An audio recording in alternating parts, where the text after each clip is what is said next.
विद्यार्थियों, तो आज पदार्थ की अवस्थाएं चैप्टर के अंतर्गत थर्ड लेक्चर की हम लोग शुरुआत करें। थर्ड लेक्चर चलेगा और आज के इस लेक्चर में, आज के इस क्लास में हम लोग चार्ल्स के नियम पर डिस्कस करेंगे। तो चलिए चार्ल्स के नियम की हम लोग शुरुआत करें। यहाँ पर ध्यान दिया जाए, चार्ल्स का नियम।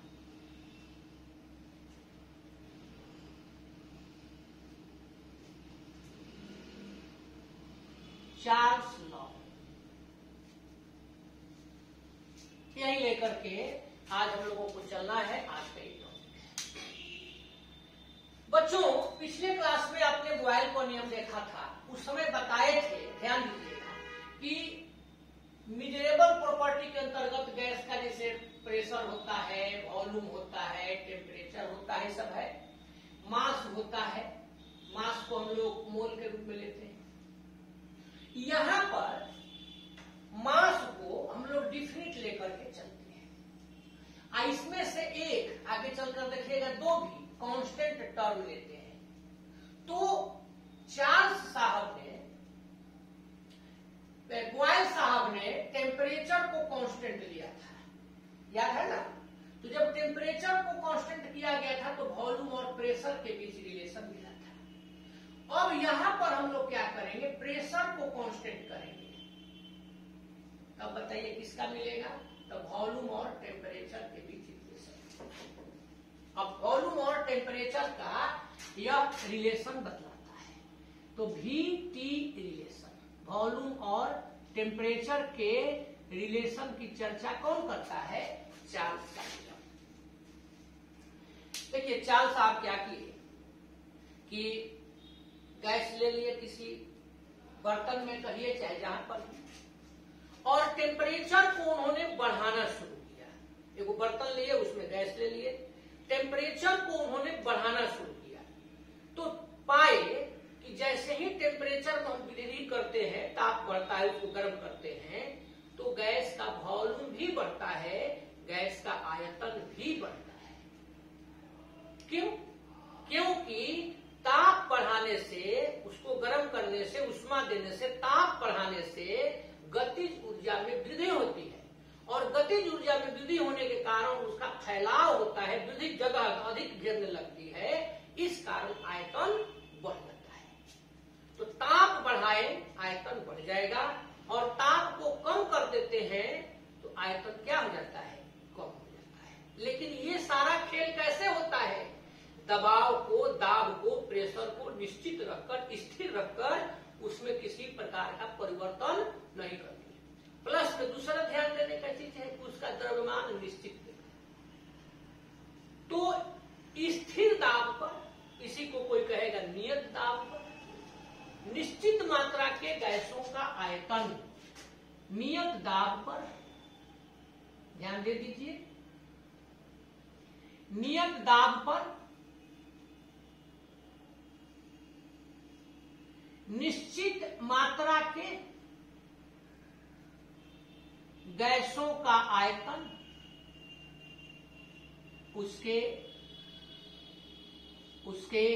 इसके गैस के परम ताप के, परम ताप माने कैपिटल T, परम ताप के, परम ताप को कैसे लिखते हैं, कैपिटल T से लिखते हैं। तो परम ताप के समानुपाती होता है। बस यही तो है नियम, चार्ल्स का नियम यही है। अब इसी को मैथमेटिकल ढंग से लिखा जाए, तो जब आप मैथमेटिकल ढंग से लिखिएगा तो ये आपका आ जाएगा आयतन V, परम ताप T, तो V प्रोपोर्शनल T। ये अब आप हटा दीजिए समानुपाती का चिन्ह, तो V बराबर K into T, equation first हो गया। फिर इसको आगे बढ़ाइए तो V by T is equal to K, equation second हो गया। यही मेन इक्वेशन है। अब यदि हम लोग ज्यादातर हम लोग इसी को लेकर के दोनों इक्वेशन को चलते हैं, अगर यह दोनों इक्वेशन आपके दिमाग में है तो आप बहुत अच्छा। अब यदि हम लोग ध्यान दीजिए, V को बदल करके V1, V2, V3 ऐसे करते हैं,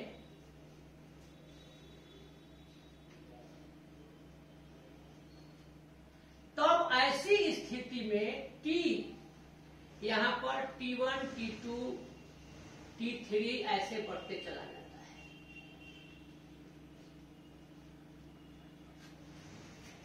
तब इस स्थिति में जब इस तरह का चेंजिंग होगा तो जो V/T था, अब उसको क्या करेंगे, V1/T1, V2/T2, V3/T3 ऐसे ही बढ़ता जाएगा।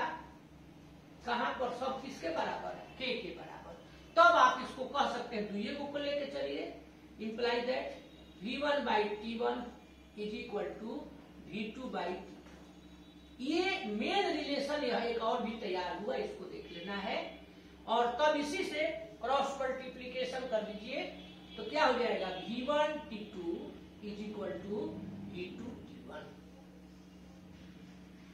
यहां पर इक्वेशन ये थर्ड हो गया, यहां पर इक्वेशन ये फोर्थ। बोलिए किसी को दिक्कत है, कहीं चार्ज कहीं किसी को कोई कंफ्यूजन?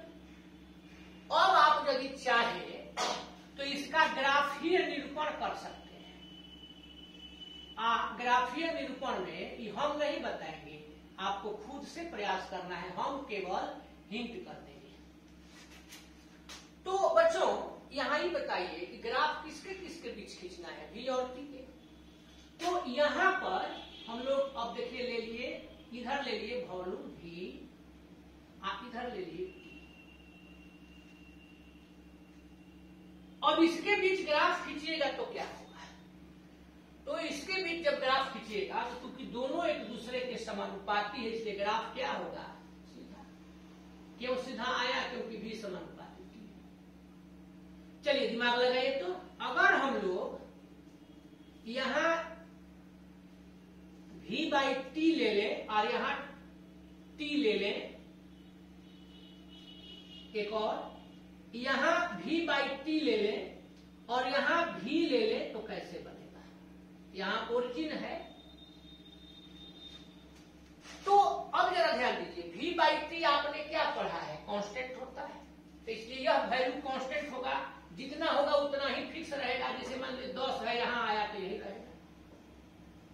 अब ये बदलता रहेगा, तो ये जितना बदलता जाए हम लोग लाइन खींच देंगे, तो लाइन खींच देंगे तो ये सदा आ गया एक स्ट्रेट लाइन।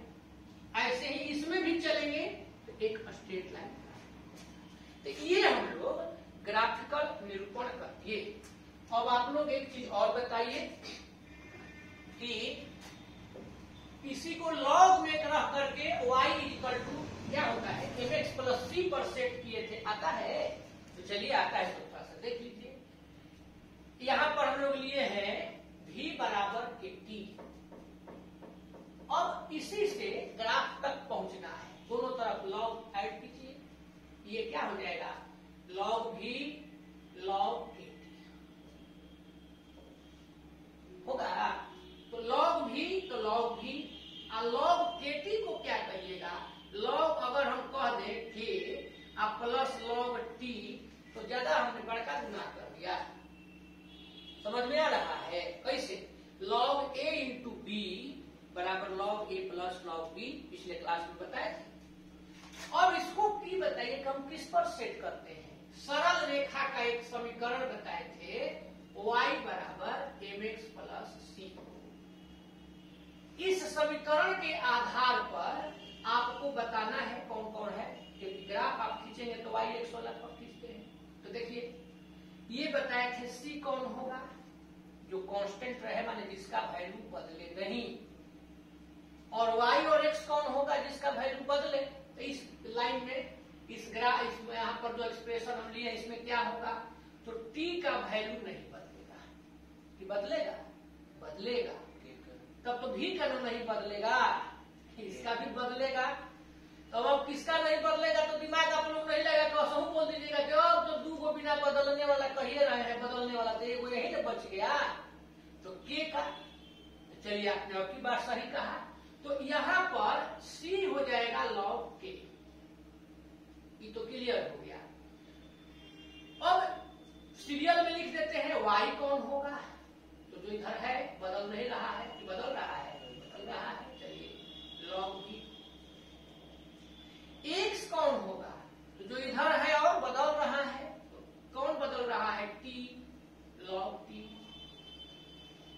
c कौन होगा, आप लोग बताइए कि जो नहीं बदल रहा है k, तब m अपने से बता दीजिए। तो देखिए m किसके साथ है, x के साथ है, x कौन है, log t, इसके साथ 1 है, तो m का वैल्यू 1।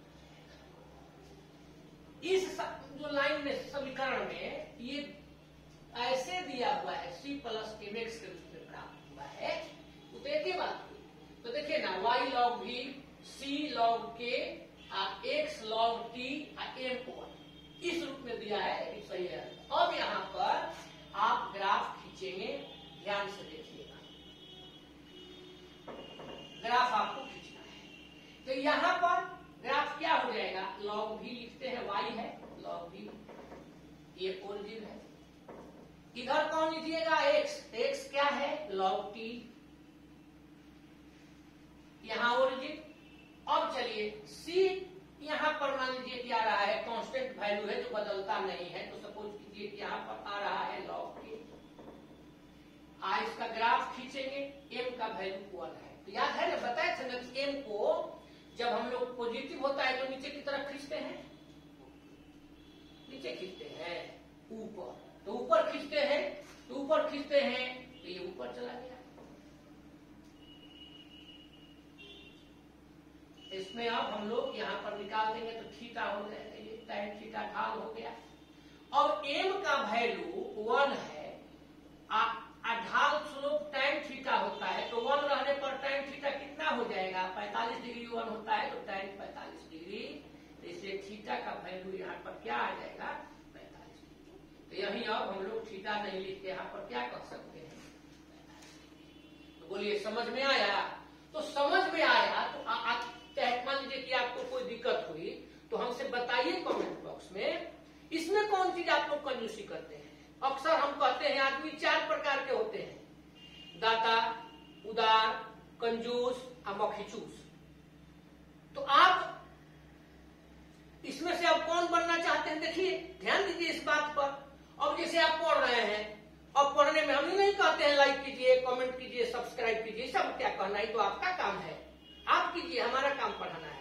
लेकिन अब ऐसे में कोई लड़का पढ़ता है तो कहता है कि भाई तो बड़ा बढ़िया पढ़ाई हो रही है, चलो इसको वो लाइक कर दिया जाए।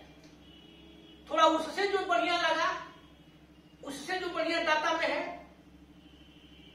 कुछ सर को कहना चाहिए तो अपना कुछ लिख दिया।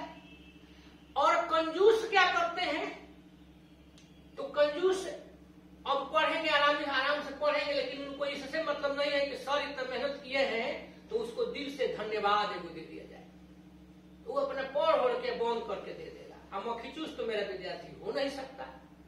मखीचूस से वो गया एक जगह चाय पीने के लिए, तो चाय बेचारा पी रहा था, तब तक उसमें वो मक्खी गिर गई थी। तो कहा दुकानदार से डांट करके, क्या हो चाय में मक्खी मार के देते हो। चाय वाला बोला क्या सरकार, तो 10 रुपया में चाय पीजिएगा तो मक्खी नहीं मार के देंगे तो हाथी मार के देंगे। चलिए एंजॉय कीजिए।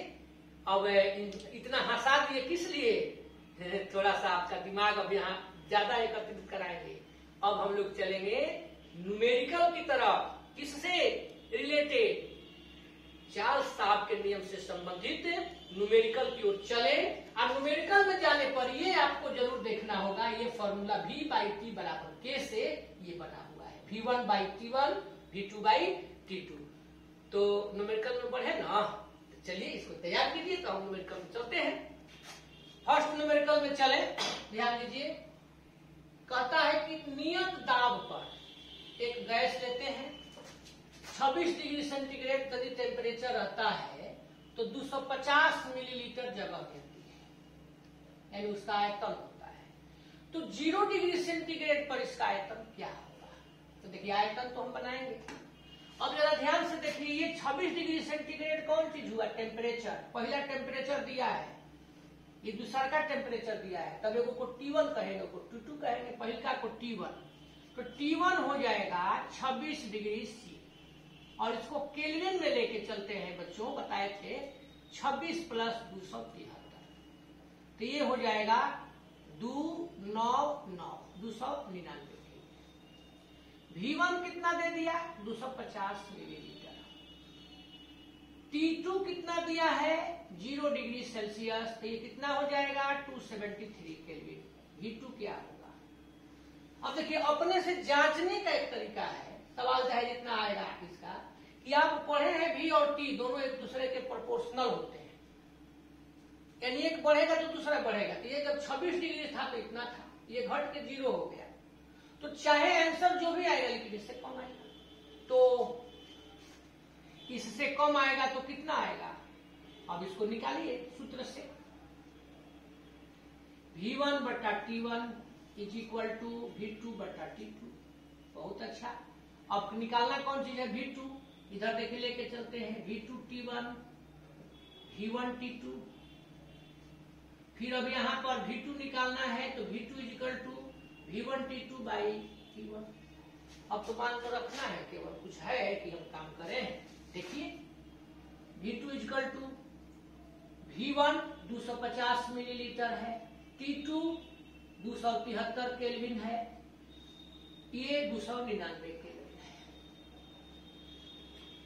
अब कैलकुलेशन करना है, ये 0 हो जाएगा।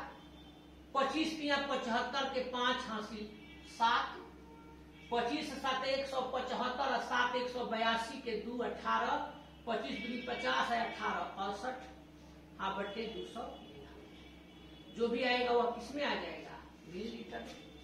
तो एक वहां मल्टीप्लीकेशन कर दे तो आप लोग डिवीजन कर नहीं लीजिएगा, इसको डिवीजन करके जो आएगा कमेंट बॉक्स में आंसर बोलिए। आंसर लिखने में कंजूसी मत कीजिए, कुछ कमेंट देने में कंजूसी मत कीजिए। हाँ थोड़ा सा पॉजिटिव कमेंट हो तो ज्यादा शिक्षक को अच्छा लगता है, और आपके कमेंट दे देने से, आपके लाइक करने से कुछ होता थोड़े है, उत्साह बढ़ता है। ये लगता है कि हाँ हम काम कर, जैसे मान लीजिए आंसर आप लिखिएगा तो लगेगा कि हाँ काम हमने जो दिया था स्टूडेंट को काम उन्होंने किया, इसलिए आंसर जरूर बताइए। अगले सवाल में देखिए चलते हैं। निश्चित दाब पर यानी प्रेशर कांस्टेंट है 37 डिग्री सेंटीग्रेड ताप पर, दाब कांस्टेंट है हटा दीजिए, 37 डिग्री सेंटीग्रेड दाब पर गैस का आयतन 400 सेंटीमीटर क्यूब था। अब क्या किया गया कि दाब समान रहे, ताप बढ़ा दिए, बदल दिए, 57 डिग्री सी कर दिए, तो आयतन क्या होगा। तो ये भी आप अपने से बनाइए। देखिए इसका आंसर हम लिख देते हैं, क्या बड़ी आराम है लिखने में, स्वयं इसको आप खुद से करिए। और ऐसे हम बोल देते हैं ये 37 डिग्री सेल्सियस क्या हो जाएगा T1, केल्विन में बदलेंगे, ये क्या हो जाएगा V1, इसको केल्विन में बदलेंगे, इसको कहीं किसी बदलने की जरूरत नहीं है, ये क्या हो जाएगा T2, और आपको निकालना कौन चीज है V2। एकदम सेम वही सवाल था, इसीलिए छोड़ दिए हैं। तो बोलिए तो कोई दिक्कत है, चलते हैं आगे। देखिए ध्यान दीजिए, गैस के दिए गए द्रव्यमान के लिए, द्रव्यमान तो फिक्स रहता है, 17 डिग्री सेंटीग्रेड ताप पर आयतन 400 मिलीलीटर है। और कहता है कि आयतन को दोगुना कर दें, फिर कहता है आयतन को आधा कर दें तो कितना टेम्परेचर चाहिए। यानी यहाँ ये T1 है, ये V1 है। अब आपको V2 और इसमें भी V2, इसमें T2 दोनों का निकालना है। तो देखिए इसमें पहले का लेकर के चलते हैं, एक हम बनाते हैं एक आप बनाते हैं, कुछ हम सुर मिलाए कुछ आप सुर मिलाए, तब न कहेंगे मिले सुर मेरा तुम्हारा। अब चुपचाप बैठे रहिएगा तो कैसे काम चलेगा, एकदम बनाते चलिए। 17 डिग्री सेंटीग्रेड ताप है तो T1 17 डिग्री सेंटीग्रेड केल्विन में बदल दीजिए, 17 प्लस 273 कितना हो जाएगा 290 केल्विन। V1 कितना है 400 मिलीलीटर है। अब आपको यहां पर T2 निकालना है, तो V2 चाहिए, तो V2 कितना है झट से बोल दो, V2 आयतन दोगुना तो 400 में 2 से गुना, ये आपका हो गया 800 मिलीलीटर।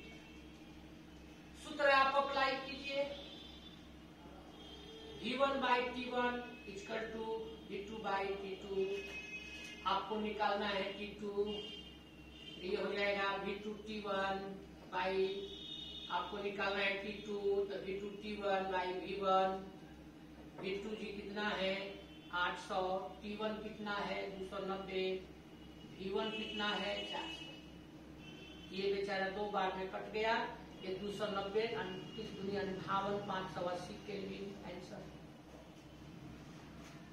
और यहाँ एक चीज देखना चाहिए मेरे प्रिय विद्यार्थी जी लोग, ध्यान दीजिएगा कि क्वेश्चन जिसमें पूछा जाए उसी में आंसर रहे। तो क्वेश्चन में डिग्री सेल्सियस में दिया है, तो अगर आप इसको डिग्री सेल्सियस में बोल देंगे तो अच्छा रहेगा।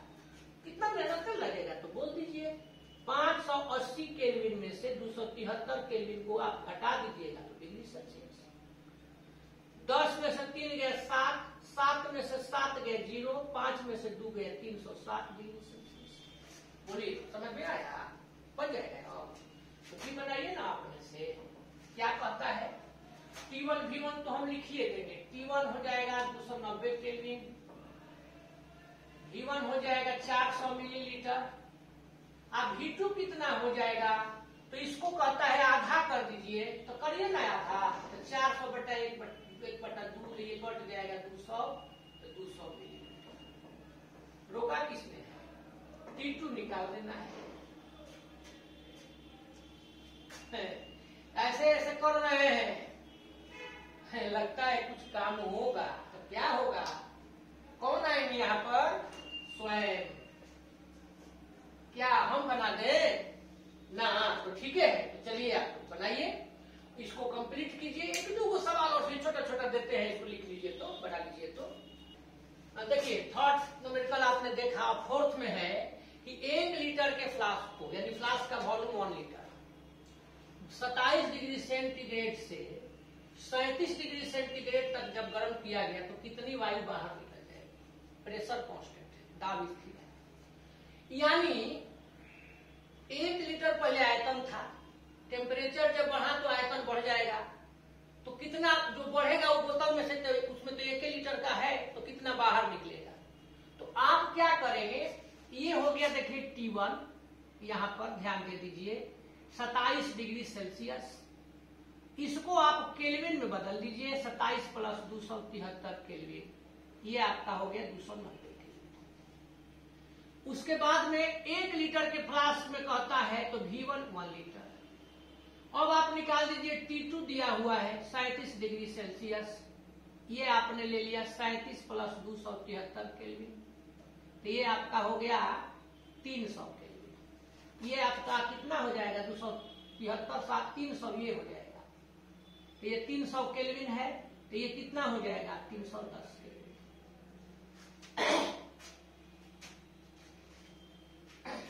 अब पहला काम तो हम करेंगे कि V2 निकाल देंगे। तो V2 ये बताएगा कि यहाँ पर आयतन हुआ कितना है, लेकिन पूछता है कितना निकल गया, तो V2 में से V1 को घटा देंगे। देखिए तो ये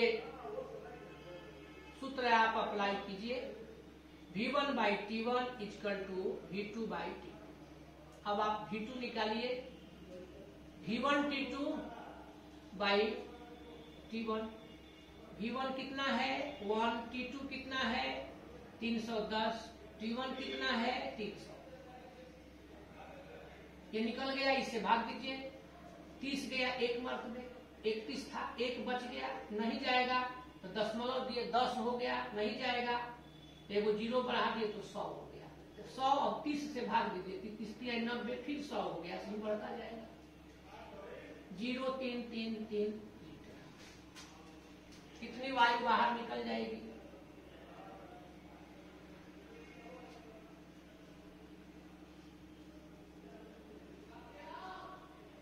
एक 0.033 ऐसे करके हटा देंगे, 0.0333। मन करे तो इसी को आप मिलीलीटर में बदल सकते हैं, 1000 से गुना कर देंगे तो मिलीलीटर में आ जाएगा, कोई जरूरत नहीं है छोड़िए।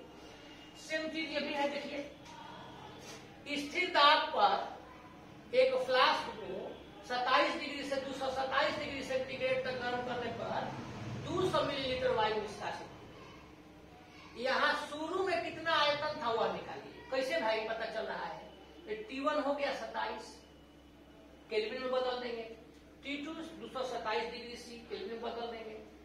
V1 मालूम नहीं है, लेकिन V2 हम चाहेंगे तो जितना V1 होगा उसमें इसको जोड़ेंगे। यहाँ निकल रहा है, जैसे इतना निकल गया मतलब बढ़ा है, तो V1 वाला इसको जोड़ देंगे। तो यहाँ पर देखिए T1 हम लोग कर दिए 27 डिग्री सेंटीग्रेड, 27 प्लस 273, ये आपका केल्विन 300। T2 हम लिख दिए 227 डिग्री सेल्सियस, 227 में 273 जोड़ दिए तो ये आपका हो गया 500 केल्विन। V1 हमको मालूम नहीं है, मान लीजिए V1 x मिलीलीटर है, मिलीलीटर में दिया है। V2 कितना हो जाएगा? तो x प्लस 200। अब यही x का वैल्यू यानी सीधा कहिए कि V1 पहले निकाल देंगे तो सूत्र से।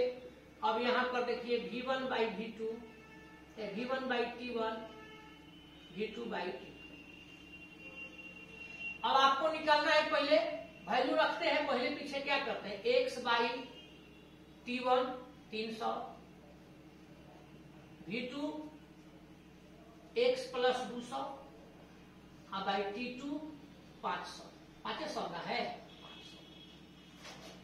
क्रॉस मल्टीप्लीकेशन कर दीजिए, 500x बराबर इधर से चलिए तो देखिए 300x, अब प्लस 300 में 200 से गुणा कर देते हैं, 6 4 0। इसको इधर ले आइए, 500x में से 300x को घटा देंगे, 6000, 60,000। 200x 60,000 हो गया।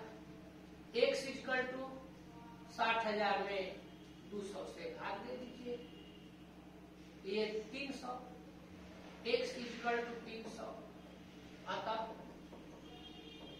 अब कहता है कि फ्लास्क का आयतन शुरू में क्या था, तो फ्लास्क का आयतन जो शुरू में था वह V1, तो यहाँ पर लिख देंगे फ्लास्क का आयतन 300 मिलीलीटर था। यानी शुरू में फ्लास्क में 300 मिलीलीटर वायु था, जब गर्म किया गया तो वायु बढ़ के आयतन 500 मिलीलीटर हो गया, तो वही 200 मिलीलीटर वायु क्या हो गया इसका।